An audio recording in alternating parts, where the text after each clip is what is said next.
I'm Bob Artner for Tech Republic. And as we all know, there's a lot of conversation going online right now about authentication, security, and the whole question of digital rights and digital access. And Kim Cameron, who is the identity architect at Microsoft, has proposed something he calls the laws of identity as a way for us to think about digital identity, digital identification, and authentication. And I'm going to take these 7 laws and really compress them, but try to give you a sense for what he's talking about. What's his first law? Basically, it's about consent. He says any digital rights scheme or protocol or technology has to have the user's consent at the heart, first and foremost. The user has to consent to that authentication. Second, it has to be as minimal as possible.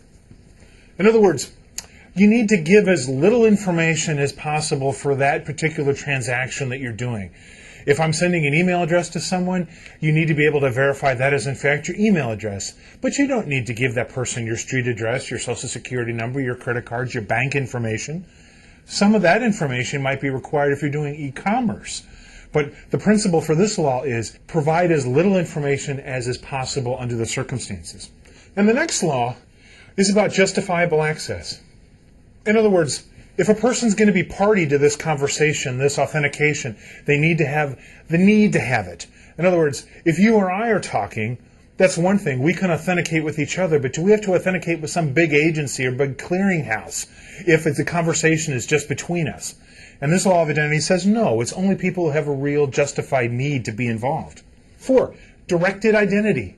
This is a little more confusing, but what Cameron means here is there's a distinction between unidirectional public authentication. If I have a website, for example, that's a URL, and that URL is public, and everyone has access to it, and everyone should be able to know who owns that URL and what it's about.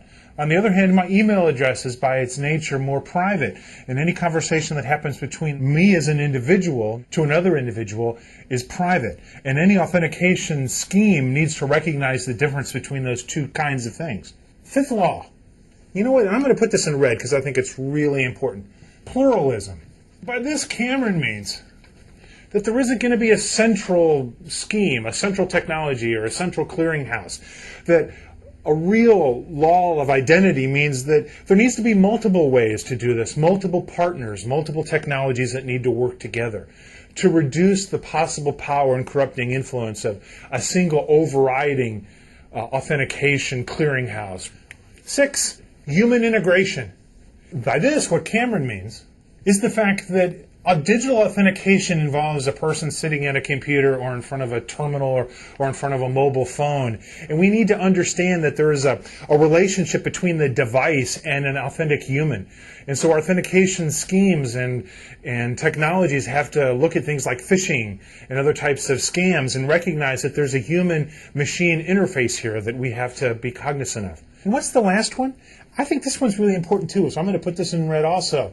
Consistent experience. If we're doing authentication, if we're doing digital rights management in many different contexts, the consistent application has to be the same. In other words, if I'm providing information in one context, it needs to look similar so that I have confidence that, oh yes, this is the authentication part of what's happening now. And it doesn't vary from place to place or from application to application. So you can see, these are 7 laws that are really principles. And what Cameron's trying to do is get a framework for how we can talk about this.